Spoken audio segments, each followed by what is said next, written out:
in this question we have a parallel plate capacitor having plate area 20 centimeter square, separation between the plates D1, that is 1 mm, and is connected to a battery of 12 volt. The plates are then pulled apart to increase the distance to 2 mm. So let's say D2 is 2 mm. We had to calculate the charge flown through the circuit during the process. So for that, let's calculate the initial capacitance first. So initial capacitance, that is when the distance was 1 mm between the plates, that is C initial, we have epsilon naught A by D1.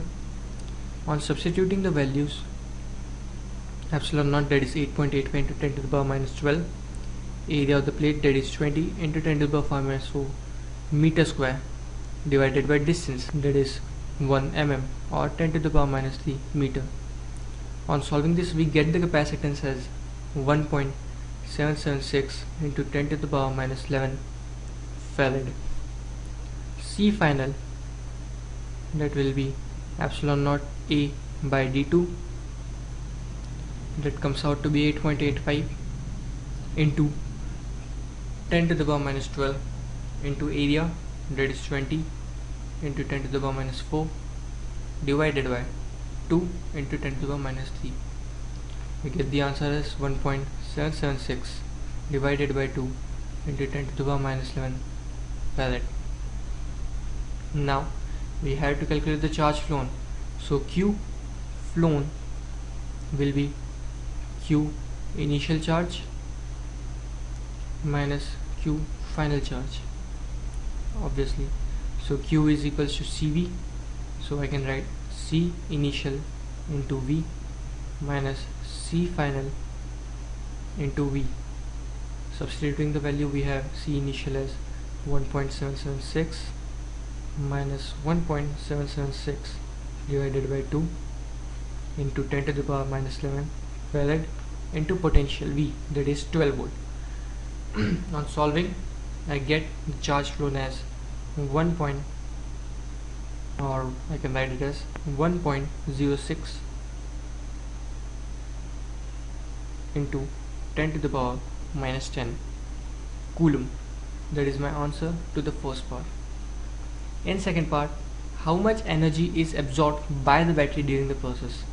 Now energy absorbed by the battery is given by charge flown through it into potential of the battery.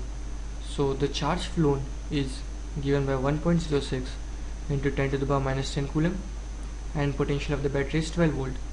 So the energy absorbed is given by 12.72 into 10 to the power minus 10 joules.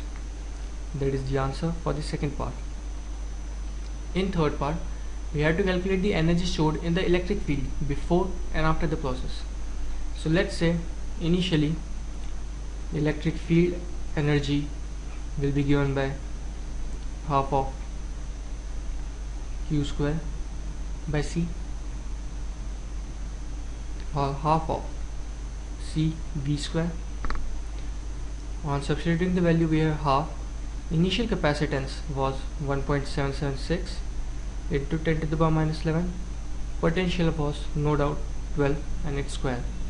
So initial energy, that is E1, comes out to be 12.72 into 10 to the power minus 10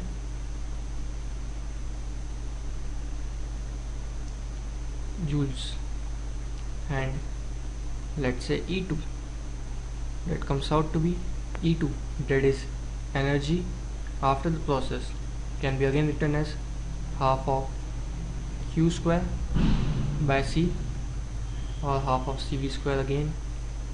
Now the capacitance changed to 1.776 into 10 to the power minus 11 divided by 2 into V square, that is 12 square again. So energy E2 comes out to be 6.35 into 10 to the power minus 10 joules. We had to calculate the expression for the force between the plates and find the work done by pulling the plates apart. Now obviously I have an initial electric field of this much, and secondly electric energy by this much. Now the change in the energy will be obviously gone in form of the work that has to be done to pull the plates apart. So work done will be given by initial energy minus final energy. On substituting the value, we have initial energy as 12.72 minus 6.35 into 10 to the power minus 10, so which comes out to be 6.35 into 10 to the power minus 10 joules. That is the answer.